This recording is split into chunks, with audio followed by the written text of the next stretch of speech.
दुर्गा नदी के किनारे बसा एक गांव फूलपुर। गांव में कुछ 100-150 लोग रहते थे। अंजलि, जो कि पास ही के जिले में रहती थी और 12वीं पास कर चुकी थी, उसके पिताजी ने बेटी को जल्दी विदा करने के लिए उसकी शादी फूलपुर गांव के मुकेश से करवा दी थी।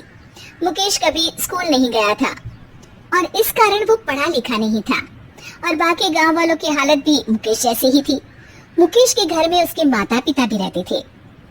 सासू माँ, मैं बाहर मंदिर तक जा रही हूँ, आधे घंटे में आ जाऊंगी। अरे अभी कहीं जाने की जरूरत नहीं है, चुपचाप जाके रसोई में रात के खाने की तैयारी करो। और ये घूंघट क्यों हटा लिया है तुमने? क्या पता नहीं कि इस गांव में औरतें बिना घूंघट के नहीं रहती। रात में अंजलि छत पर जाकर अपनी मम्मी से बात कर रही होती है। तभी गांव की 3-4 औरतें उसे देख लेती है और दरवाजे पर आकर उसकी सास से शिकायत करने लगती है। और क्या हुआ? अरे छत पे तो देखो, आपकी बहू मटक मटक के किसी से फोन पर बात कर रही है। दिन भर फोन पे लगी रहती है। अरे कल तो मंदिर के पास वो क्या कहते हैं, सेल्फी ले रही थी। शहर की बहू रखना अच्छा शान की बात है, पर देखना इसके लक्षण से ये तो तुम्हारे परिवार को बदनाम ना कर दे। ये पहली बार नहीं था जब सास से गांव के लोगों ने अंजलि की बुराई या शिकायत नहीं की हो। अब तो ये रोज की बात थी। अंजलि ये सब सुन लेती है। जब वो नीचे जाती है तो मुकेश भी वहां आ जाता है।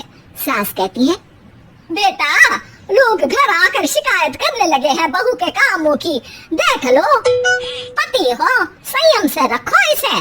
माँ जी, मैं तो अपनी माँ से बात कर रही थी क्योंकि यहाँ कोई बात करने लायक ही नहीं है और अब मैं माँ के पास ही रहूंगी। वहाँ क्या रहना, वहाँ बाहर के लोग तो ठीक है पर घर के लोग भी इज्जत ना दे सके। अरे नहीं नहीं अंजलि, ऐसा नहीं है, धीरे धीरे सब ठीक हो जाएगा, तुम फिक्र ना करो। अरे बस कुछ बोलना ही नहीं है, सर पे चढ़ा रखा है बहू को। सास मुकेश की नरम बात सुन के वहाँ से मुंह चढ़ाकर चली जाती है। मैं तो कहती हूँ हम दोनों शहर चले जाते हैं। मैं पढ़ी लिखी हूँ, मुझे वहाँ नौकरी भी मिल जाएगी और थोड़े दिनों में आप ही वहाँ कुछ काम ढूंढ लेना। अरे नहीं नहीं अंजलि, हम यहाँ ना गांव का खेत, माँ पिताजी को छोड़कर शहर नहीं जा सकते। माँ पिताजी को कैसा लगेगा और गांव वाले क्या सोचेंगे? ये कहकर मुकेश सोनी चला जाता है और अंजलि की गांव वालों द्वारा बुराई का सिलसिला बहुत दिनों तक चलता ही रहता है। लेकिन अंजलि गुस्सा ना दिखाते हुए समझदारी से काम लेती है। बारिश का मौसम चालू हो जाता है। जोरदार बारिश से पूरे गांव में हाहाकार मच जाता है। दुर्गा नदी में बाढ़ आ जाती है और बाढ़ का पानी पूरे गांव की फसल तबाह कर देता है। फसल की ये हालत देखकर गांव वाले निराश हो जाते हैं और बात तो यहाँ तक पहुँच जाती है कि कुछ लोग तो अंजलि को इस सब का दोषी ठहरा देते हैं। अरे पूरी फसल तबाह हो गई, पता नहीं किसकी नजर लग गई है। अरे जब से चौधरी परिवार में ये शहर की बहू आई है ना, तब से ही गांव की शांति चली गई है। इसका कर्म कांड से माँ दुर्गा नदी भी खुश नहीं है। ये सब सुनकर बेचारी अंजलि रोते हुए अपने घर चली जाती है। कुछ दिन बाद सभी गांव वाले अपनी फसल का मुआवजा लेकर अपने अपने घर आते हैं। मुकेश भी 1500 लेकर आता है। अंजलि को जब पासबुक दिखाता है तो अंजलि हैरान हो जाती है। अरे ये पासबुक में तो उन्होंने 4000 की एंट्री करी है और आपको सिर्फ 1500 दिए। सच में? अरे वो सरकारी अफसर आपको बेवकूफ बना रहे हैं। सरकार की तरफ से हमें 4000 मिले हैं लेकिन बाकी का सारा पैसा खुद ही खा रहे हैं। आप लोग के अनपढ़ होने का फायदा उठा रहे हैं। ये सब सुनकर मुकेश परेशान हो जाता है लेकिन अंजलि उसे हिम्मत से काम लेने को कहती है और सुबह होते ही मुकेश को पंचायत कार्यालय ले जाती है और साथ में गांव के और लोगों को भी। आप सरकारी बाबू क्या गांव के लोगों को बेवकूफ समझते हैं? आपको क्या लगता है ये पढ़े लिखे नहीं है तो आप कुछ भी मनमानी करेंगी?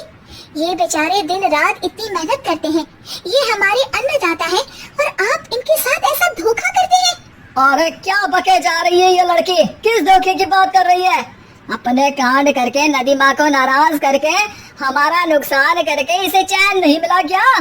सरपंच जी, इन सरकारी बाबू ने मुझे बेवकूफ बनाया है और मेरे हिस्से के पैसे खुद चट कर गए। बस ये सुनते ही सरपंच वहाँ से दुम दबाकर भाग जाता है। पता चलता है कि जनपद अधिकारियों ने गांव के सरपंच के साथ मिलकर सबके साथ धोखा किया है। सब लोगों का विरोध शुरू हो जाता है और आखिर में अधिकारी सब गांव वालों के हिस्सों के बचे हुए पैसे उन्हें लौटा देते हैं और कई दिन तक सरपंच गांव में लौटता ही नहीं।